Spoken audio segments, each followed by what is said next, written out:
الحمد للہ رب العالمین والعاقبۃ للمتقین والصلاة والسلام علی سید المرسلین۔ ناظرین کرام، السلام علیکم ورحمۃ اللہ وبرکاتہ۔ ایمانی صفات کا عنوان لے کر آپ کی خدمت میں حاضر ہوں۔ پچھلے حلقے میں اس بات کا ذکر خیر چل رہا تھا کہ اللہ کے رسول صلی اللہ علیہ وسلم سارے جہان کے لیے، پوری دنیا کے لیے، پوری کائنات کے لیے رحمت اور برکت بن کر آئے تھے۔ وَمَا أَرْسَلْنَاكَ إِلَّا رَحْمَةً لِّلْعَالَمِينَ۔ تو پرانے زمانے میں جب کہ اللہ کے رسول صلی اللہ علیہ وسلم کی بعثت ہوئی، دنیا میں تشریف لائے، دنیا کے اندر بہت سی قوموں میں غلاموں کا رواج تھا، جو کمزور طبقے کے لوگ تھے۔ اللہ کے رسول صلی اللہ علیہ وسلم نے اس زمانے میں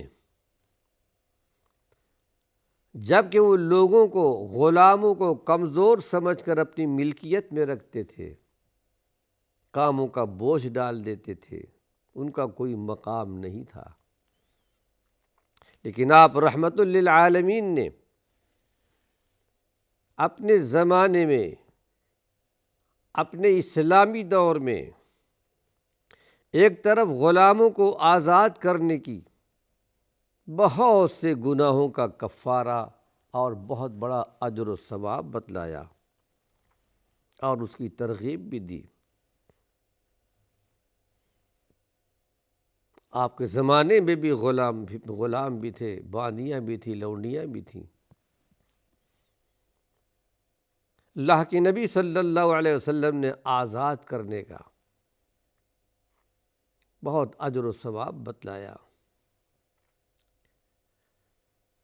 اور جن کے یہاں غلام ہوتے تھے، باندیاں ہوا کرتی تھیں، لوگوں نے ان کو آزاد کرنا شروع کر دیا، اللہ کی رضا کے لیے، اللہ کی خوشنودی کے لیے۔ یہ بھی آزادی کی دنیا، آزادی کی زندگی گزاریں۔ ایک طرف تو آزاد کرنے کی ترغیب دی، گناہوں کا کفارہ قرار دیا۔ ظاہر ہے کہ صحابہ اللہ کے رسول صلی اللہ علیہ وسلم کے ماننے والے عمل کیوں نہ کرتے؟ اللہ نے تو ان کو اپنے پیارے پیغمبر کی مصاحبت کے لیے، صحبت کے لیے، ساتھ رہنے کے لیے چن لیا تھا، جن کو اللہ نے اسلام میں بہت بڑا درجہ، بہت بڑا مقام بھی دیا۔ ان جیسا کوئی عمل بھی نہیں کر سکتا۔ ان کی قربانیاں ہم سب جانتے ہیں، اہل علم جانتے ہیں۔ ایک طرف تو آپ نے ان کو آزاد کرنے کی ترغیب دی، دوسری طرف اللہ کے پیارے پیغمبر نے اس بات کی بھی تعلیم دی کہ ان کے ساتھ اچھا سلوک کیا جائے، اچھا برتاؤ کیا جائے، محنت کا، مشقت کا زیادہ بوجھ ان پر نہ رکھا جائے، یہاں تک کہ کھانا کھانا ہے، لباس ہے، جو ضروری چیزیں ہیں انسان کے لیے، وہ بھی ان کے لیے مہیا کیا جائے۔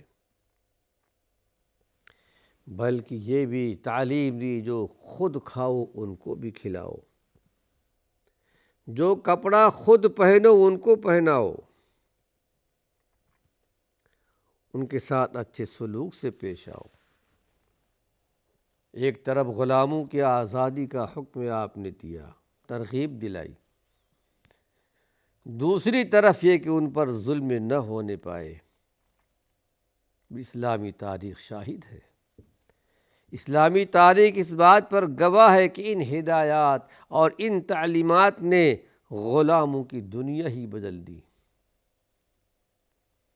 تو انہیں غلاموں میں سے کتنے ایسے ہزاروں امت کے بہت بڑے بڑے پیشوا ہوئے، ائمہ ہوئے، علم دین حاصل کی، اور کتنے ہزاروں حکومت کے بڑے بڑے عہدوں پر فائز ہوئے، یہاں تک کہ ان کی حکومتیں بھی قائم ہوئی تھیں۔ یہ سب اس ہدایات اور تعلیمات ہی کے نتائج تھے جو انسانیت کے اس مظلوم اور ناتواں طبقے کے بارے میں اللہ کے رسول صلی اللہ علیہ وسلم نے اپنی امت کی رہنمائی کی تھی، اور آج دنیا سے اس کا سلسلہ ختم ہو گیا۔ لیکن ہاں، ایک بات اور بھی یاد رکھیے، غلاموں کا سلسلہ تو ختم ہو چکا ہے۔ اللہ کے پیارے پیغمبر کے تعلیمات کے نتیجے میں اللہ نے اس سب کو ختم کر دیا ہے۔ لیکن ہاں، ایک طریقہ نوکروں کا ہے، خادموں کا ہے۔ غلام تو نہیں ہوتے بکے ہوئے، لیکن کام کرنے والے جو بہت ہی غریب قسم کے ہوتے ہیں، ان کے ساتھ بھی اچھے سلوک کیے جائیں۔ جو ہدایات غلاموں کے لیے تھے پچھلے زمانے میں، وہی ہدایات ہمارے اور آپ کے زمانے میں خادموں کے لیے بھی ہے، نوکروں کے لیے بھی ہے، جو آپ کے کارخانوں میں، فیکٹریوں میں، آفسوں میں کام کرتے ہیں، گھروں میں کام کرتے ہیں، کھیتوں میں کام کرتے ہیں، دیہات کے رہنے والے، ان کے ساتھ بھی اچھے سلوک سے پیش آنا چاہیے۔ یہ بھی ایک ایمانی صفت کا حصہ ہے، اور بہت بڑا حصہ ہے۔ غلاموں کی دنیا تو ختم ہو گئی، لیکن ہاں، نوکروں چاکروں کے بارے میں ان کی بھی بنیادی حقوق ہے،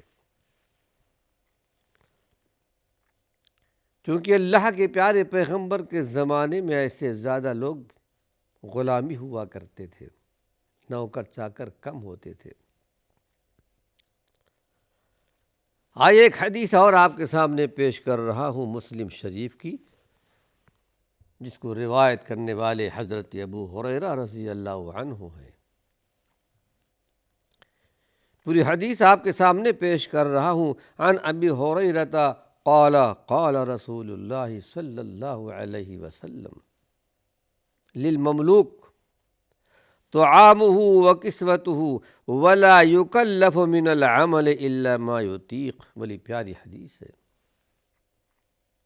آپ نے ارشاد فرمایا، چونکہ اس زمانے میں غلام ہی تھے، لیکن آج اپنے اس زمانے میں ہم انہیں نوکر شمار کریں گے، جو اس وقت موجود ہیں، نوکر، خادم، خدمت کرنے والے گھروں میں یا کہیں بھی۔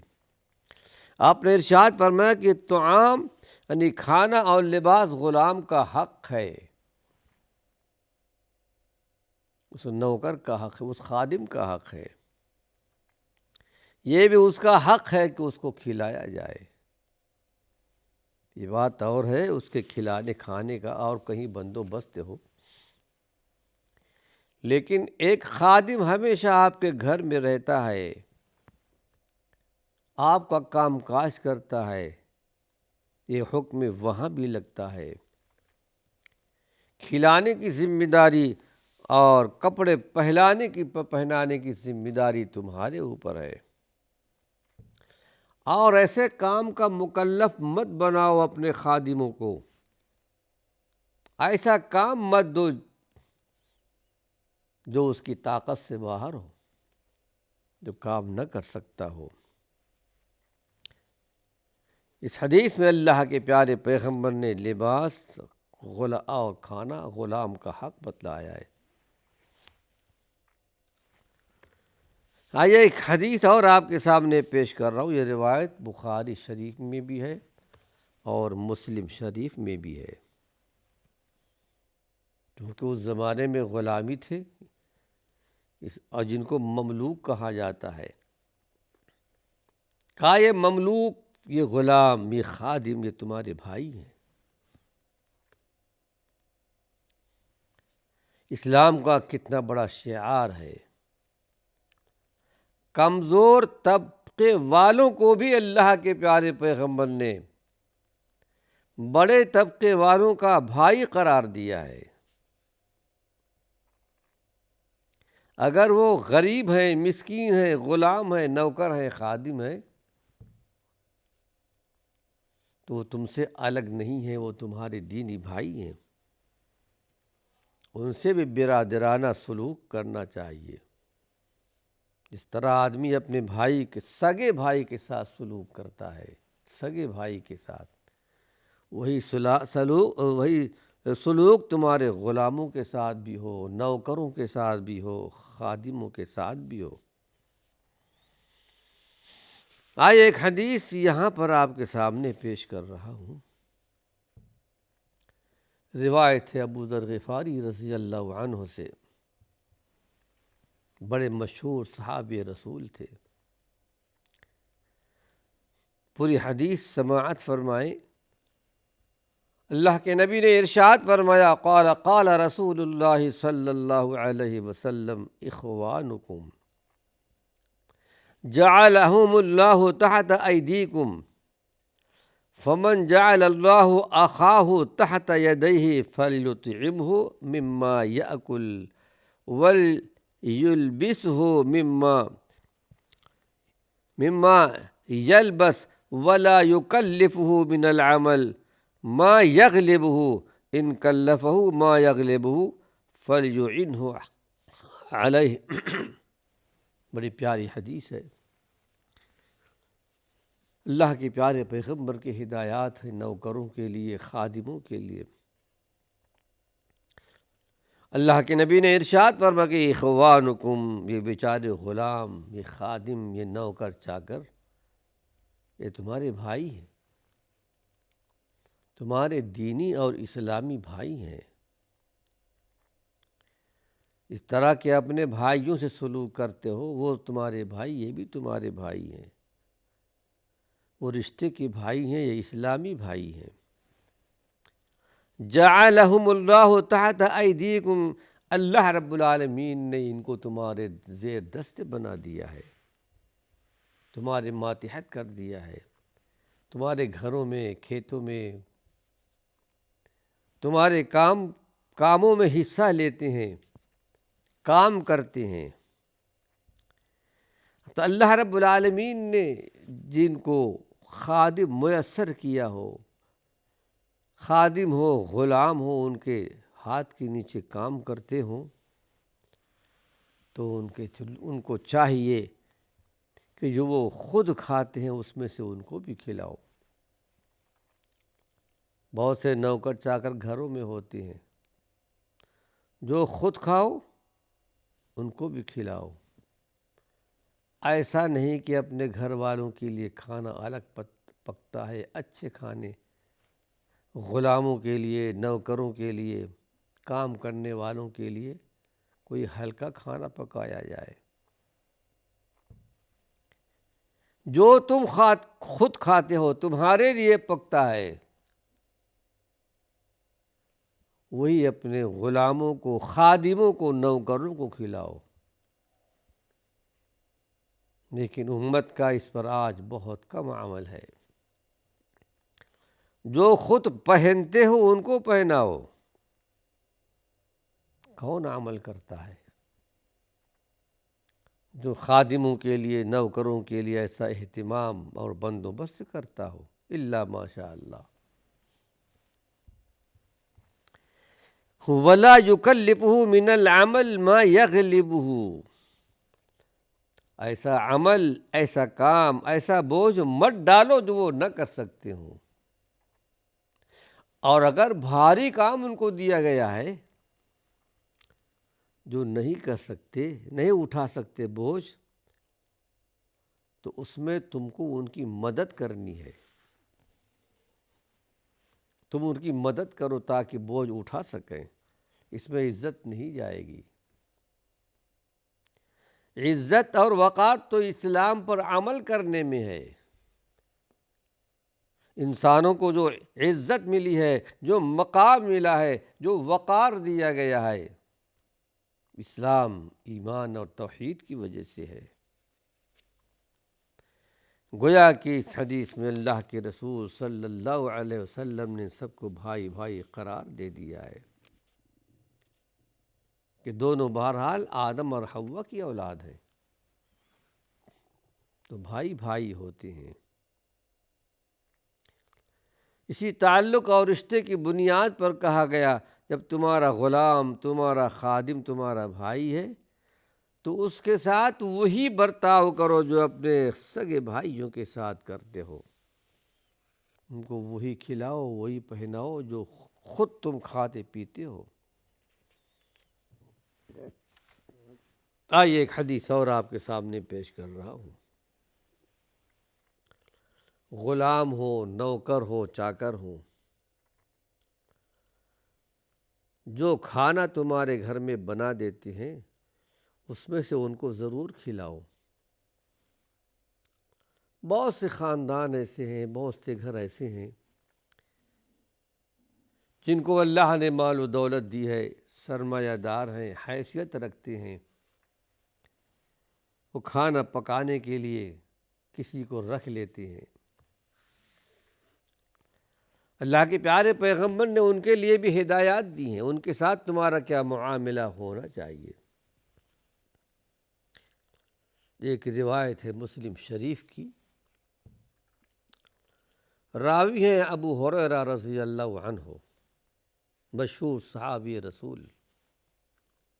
پوری حدیث آپ کے سامنے پیش کر رہا ہوں۔